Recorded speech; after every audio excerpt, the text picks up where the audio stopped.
Hello, beautiful people, and welcome to Phoenix, Arizona for the NCAA Women's Championship. And this is an open practice here. And as you can see, you will see a couple teams that will be pairing up for the national championship. I know this is from yesterday because we will be catching up on with this.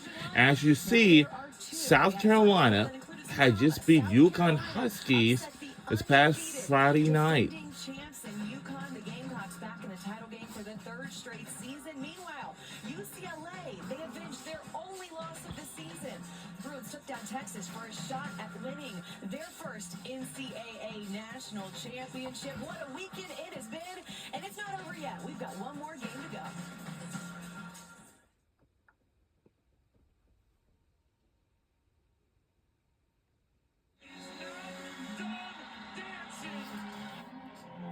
Ready or not, here I come. Raven Johnson also follow through. Where'd she come from? Joyce Edwards, wow! Ultimate here for deep three. You got no regrets.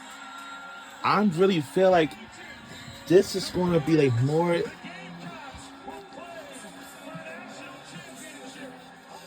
We cannot wait to see it. Sunday, 3:30 on ABC. South Carolina and UCLA going to go head-to-head to see who is the national championship winner this year. We are winning because we are hanging out with you here for the next 2 hours alongside two Hall of Famers, two women who know all about what it takes to win a national championship. Head coach And welcome to this, I think it's the NCAA Women's Championship Open Practice. Now, as you see, players, coaches, and parents. we'll be hanging out here. And as you see, whatever these two teams are preparing for, that's how it is. In their path to get here, I'm going to start with UCLA. I think that their preparation started when they got beat in the Final Four last year. And then in November, losing to Texas. Corey Close prepared her team not just to win the Big Ten, but to get back here to have another opportunity to win a championship. Demanding, you won a game by 10, we should have won by 15 or 20, and the thing is, they're ready for that best team on their schedule. That's what they're planning for every single practice, and you can tell their turnaround in UCLA in their demeanor. And they were ready for this moment. South Carolina is too. They took care of UConn yesterday, and now they have a chance to play in their third straight championship game. Cannot wait to see what it looks like. As I mentioned, we're with you for the next 2 hours. This first hour, all about the South Carolina Gamecocks as we turn it over to PA announcer Jamie Coffey.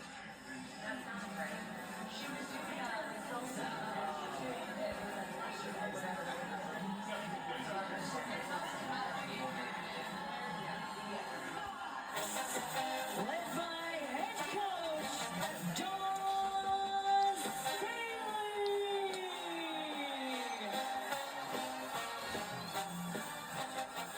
All right, so South Carolina here on the court. All right. Taking a look at Joyce Edwards. And the head coach for South Carolina, like always and usual, is Dawn Staley.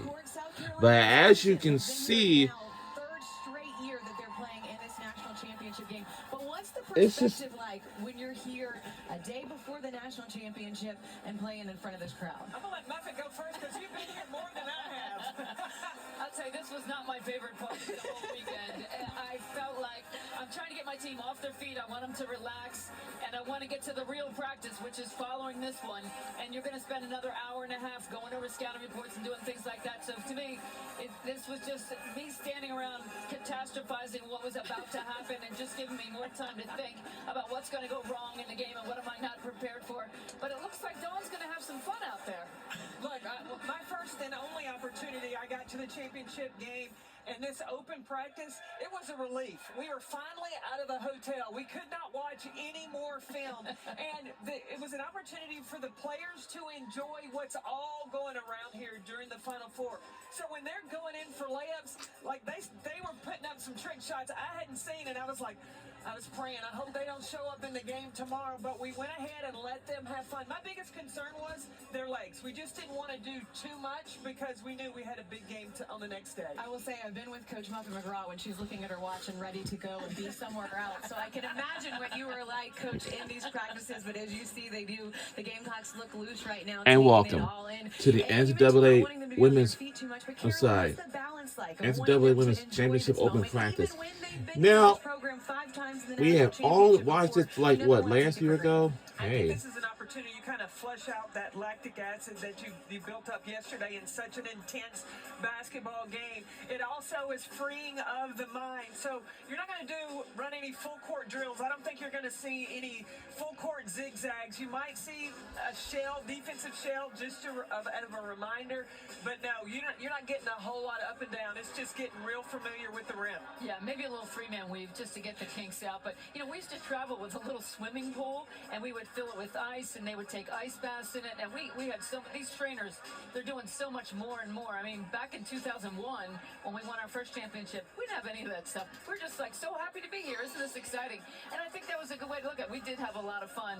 But then as you get here more and more often, the pressure, I think, mounts a little bit more. Well, I'm sure for the South Carolina team, the ice baths, rather, the treatment also important, especially after what they went through in that game with UConn. It was a battle yesterday. That was a really physical game, and that's life in the SEC. Get used to it. That was just another day at the office for South Carolina. They knew what to expect, and they really applied the pressure. Connecticut looked like the team that wasn't prepared for that kind of pressure. Yeah, I think that the SEC definitely prepared South Carolina, because I understand, and all the games that I have called this season across the country, you could tell which teams had the opportunity to get here, and it was those physically strong, fast teams. And in the SEC and the Big Ten, you get prepared for that night in and night out. You have to stay prepared for that, and they are ready for this moment. This team knows what it takes to win a national championship, seeking their 4th title. If they're able to get that, they would be alone for 3rd place, for the most titles all time. And how about one of their stars, Raven Johnson, and what she has been able to do with this program, a part of 2 of their championship teams already, and the chance to potentially win another one here. I mentioned that we've got a Hall of Famer in Holly Rowe standing by as well, and Holly, Raven is someone who has battled through so much adversity to get to this point with South Carolina. She really is one of the most exceptional stories in college sports right now. As a freshman, she came in and tore her ACL, had to sit and be patient, and through the course of that journey, she had to end up losing 40 pounds the next season, getting in the gym with Molly Benetti when she finally got her opportunity. Then you fast forward, another kind of difficult moment that went viral when she was in the national championship game against Caitlin Clark for the national semifinal, and Caitlin waved her off. And, that was a challenging moment because social media, the way it is, she took a lot of criticism that was unfair.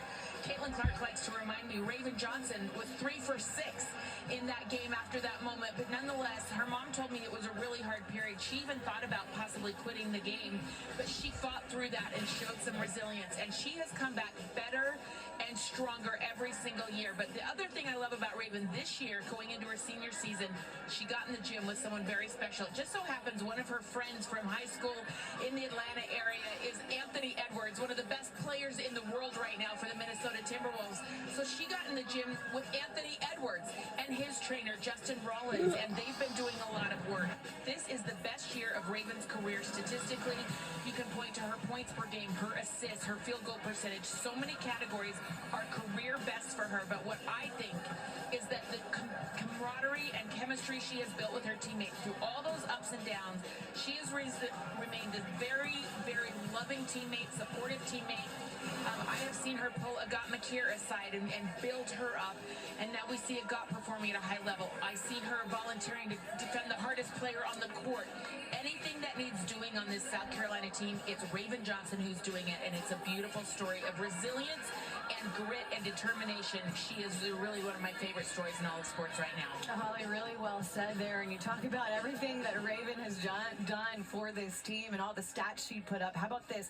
145-8 in her career.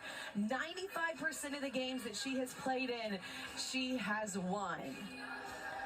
And we are so excited now to be joined by the one and only Raven Johnson on the court right now. Raven, hello. Before you get into this interview with us, I want to give you a quick second to just address Gamecock Nation, because everybody in this crowd excited to see what y'all are able to do tomorrow.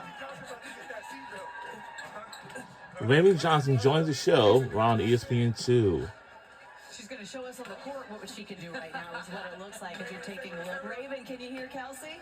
Yes. Hello. I've got you on the mic here for everybody in the arena. I wanted to see if, first of all, you had anything you wanted to say to Gamecock Nation. Oh yeah, I want to say welcome to Chick-fil-A. How may I take your order? Yo. I tell you, Raven, you are a character. You have been entertaining your whole time since you have been here at South Carolina. But one of the things Dawn Staley says about you is that you keep her calm. How have you been able to keep her calm here at the Final Four? Honestly, just being myself, which is goofy sometimes and serious on the court. My Coach Staley, honestly, she is who she is, and I think, she keeps me calm, so, Hey, Raven, I think it'd be much more of a challenge to keep me calm. I want to challenge you on that one. I want to talk about your leadership as a point guard. You are the boss on the floor. How is your leadership style working with this team? I'm just being true to who I am.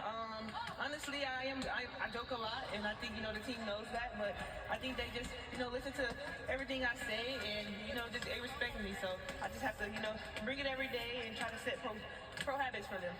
Raven, that leadership is such a big part of what you're able to do for this team, and you've been here before. You've been in the national championship. You've won 2. You guys are here for the 3rd straight year. What feels different this time around with this group? What feels different? There's new people. There's a whole new starting 5, but I think everybody's bought into the process, and they just want to win, so that's all that matters. Raven, you have Tanaya Latson here. You have brought her to the championship game. What does it mean to have your ace that you won championships with in high school, and now you're on this stage with her in college? It means so much.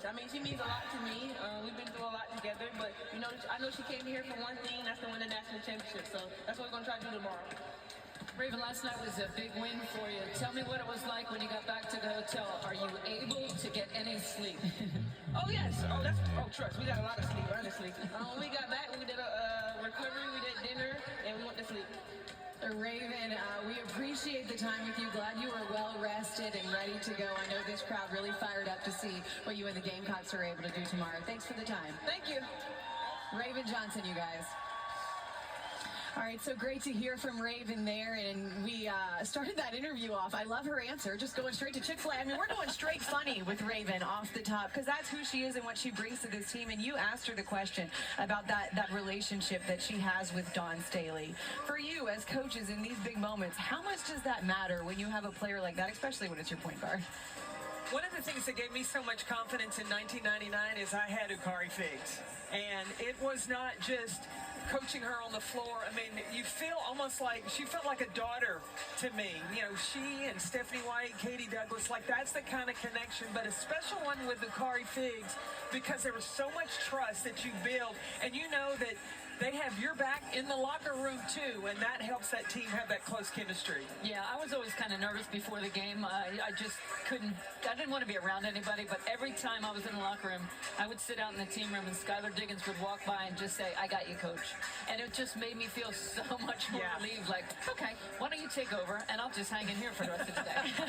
And it seems like the personality that she has and the levity that she brings to some of these situations really helps the team stay loose. They're locked in, Coach McGraw, when it matters, but they're going to have a good time too. It's so important that they're loose. I think that's even more important now. I think back, 2001 when we were playing our first championship, it was just totally different. It was a business trip.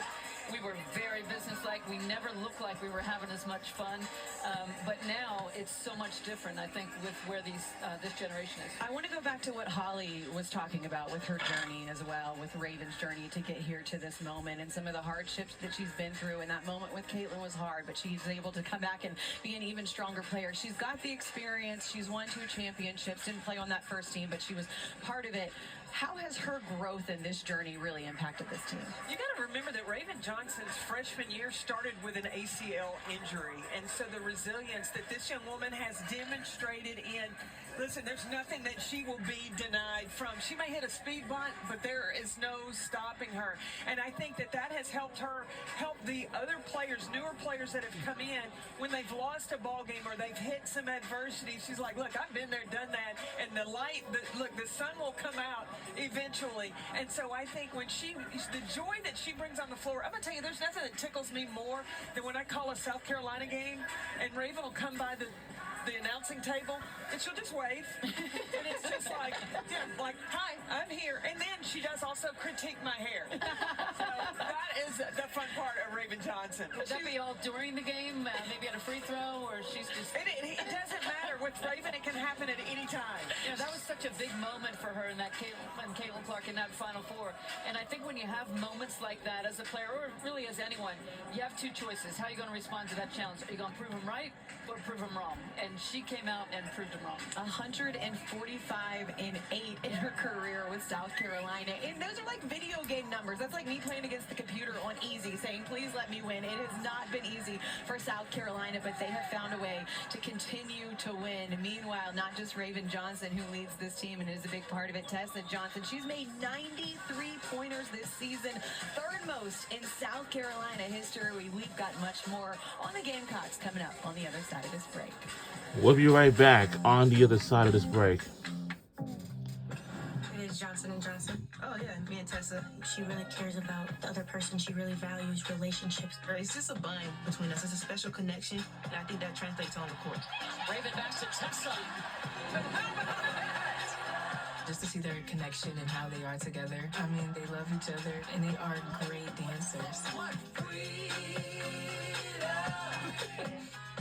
Tessa and Raven, they feed off of each other, and it's always right on time. Raven Johnson with some big money.